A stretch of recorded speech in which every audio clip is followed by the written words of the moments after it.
Hi, Hannah. Thank you for taking the time out of your day to join me for this little interview.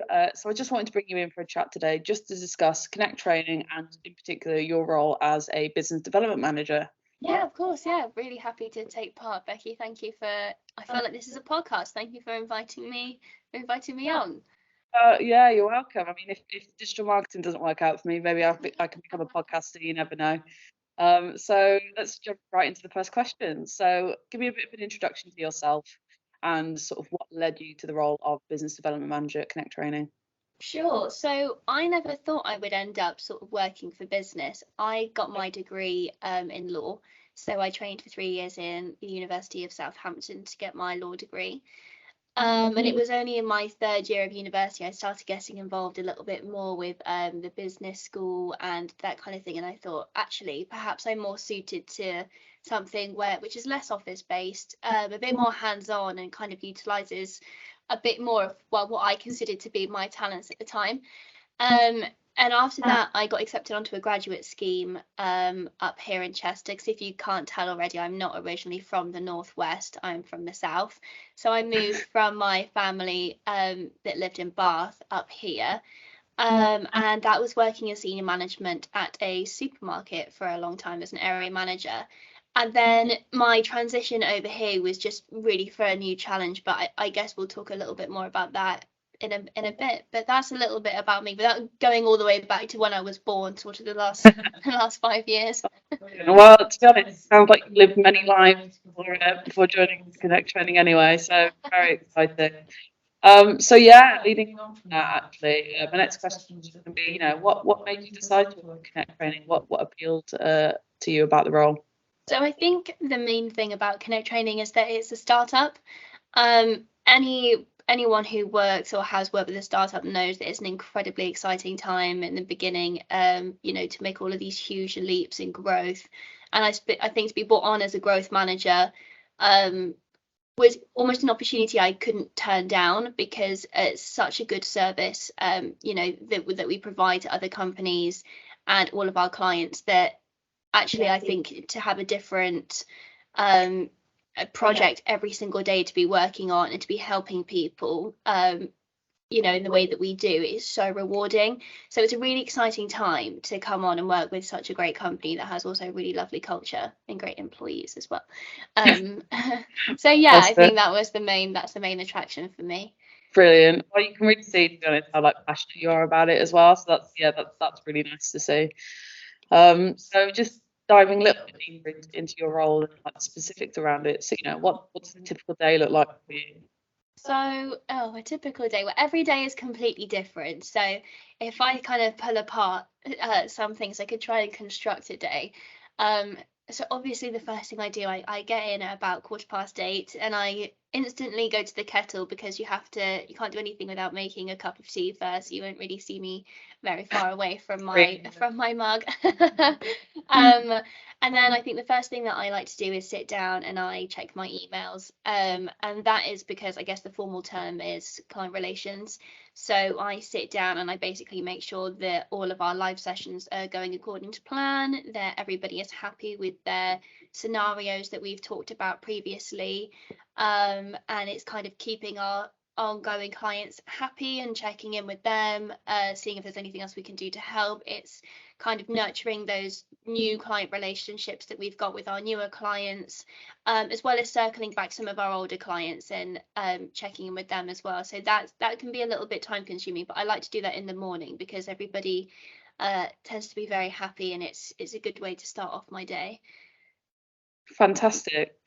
So diving a little bit into the sort of customers that you work with, obviously it stands out that it seems like you really enjoy supporting those customers. So what sort of customers do you work with? Like what does a typical customer look like for you? So my clients are completely diverse. They are literally from any and every background. Also, I realise I only told you about what I do in the morning at work. I promise I do stay until 5:30 every day. I don't clock off at sort of 10 a.m. But in the afternoon, that's probably what I do. I will go out and I meet some clients, some new ones. So they kind of come from any and every background. I would say the majority at the moment, there's definitely an increase in management and leadership that is being requested from us.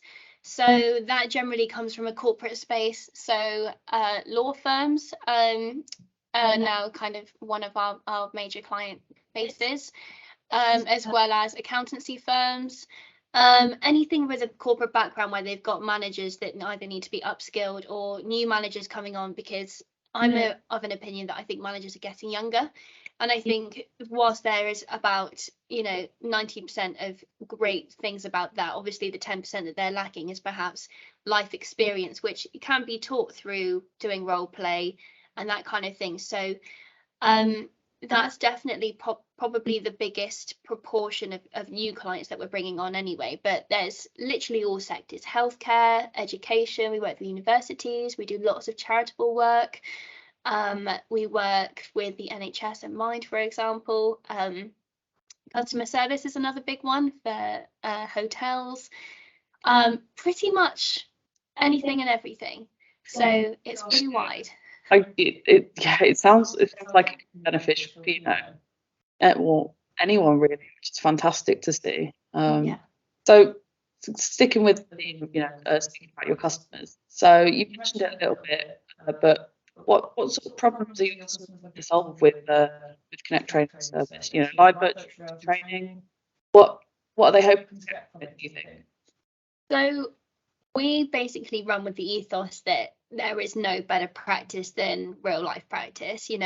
Role play is the most effective way of training, especially if you are in a management or a leadership role. There is nothing that can prepare you for what life and employees and customers throw at you on a day-to-day basis that you can learn in a theory, from a black and white handbook. It's literally impossible. So the next best thing, you think, okay, well, we could get some actors in and we could do some in-person practice. But the issue with that is that it can be incredibly awkward, when you're doing in-person role play, to have your colleagues stand in front of you and they say, oh, pretend I'm somebody else, and try not to have a giggle, or you find it a bit embarrassing, especially when it comes to diversity training. I just bet, with children, it can't be done. With healthcare, it can't really be done. Mental illness, it can't really be done. And even if it could, even if you could bring in some professional actors, unless you were going to sort of bring in 20, sort of like a whole fleet, I don't actually think you'd have a really well-rounded training experience. You'd have experience of one person, again, pretending, or just imagine that I'm somebody else. Whereas I think that's one of the main problems that we solve. We have all these different avatars that really can be different people within the space of a couple of minutes if you wanted it to be. It's incredibly cost effective. So for our clients, we save them a lot of money every single time, without losing any of that effectiveness, any of that immersiveness of real hands-on training. All of our feedback tends to highlight that, that none of the immersiveness, none of the authenticness is lost. And obviously the fact it's cost effective makes us a real big contender. Fantastic. I mean, I can definitely see how it gives us a bit of a competitive edge. I mean, it's incredibly unique, and that's a credit to the service that you provide. So just circling a little bit back to yourself, Hannah. So what did you get up to when you're not, supporting many different people with their training requirements? Well, that is a good question. I think I would consider myself to be a little bit of an entrepreneur. I have a bit of an entrepreneurial spirit, so I do my own little side hustles on the side, and so I really thrive on kind of understanding business and how it works and how it grows. So that's how I spend a lot of my time doing that.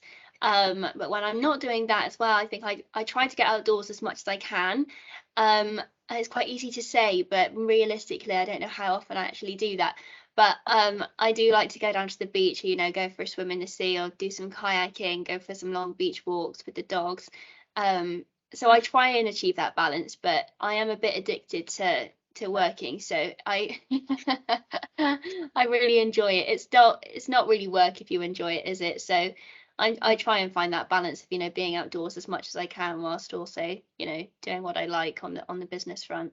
Oh, fantastic. Yeah, well, like I said, you can really see how sort of passionate you are about it. It's shine through. So yeah, that's fantastic.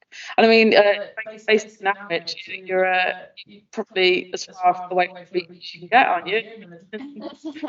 Yeah, it's not too easy. Like I said, I went to university in Southampton, which was right by the sea all the time. But I live in Chester, so it's not too far from North Wales, so I don't mind getting in the car at the weekend and, you know, driving up. I think it's only about half an hour, so it's not too horrendous. But yeah, Nantwich, you are pretty landlocked in here. So Fantastic. So yeah, thank you for taking the time to speak to me, Hannah. Obviously, it's a really unique service that you offer at Connect Training. I mean, I've never heard of anyone else who does live virtual reality training. that's because So, we don't. We're the only ones in the UK, by the oh, way. there we go. There we go then. So, if someone wants to get in contact with you to, discuss it a little bit further, like how can they get in contact with you? Sure. So there's multiple different ways you can get in touch with me. You can either, if you want to have a bit of an informal chat, you can message me on LinkedIn, where I'm really happy to do that. Or if you were to go onto the website, there is a phone number and an email address there.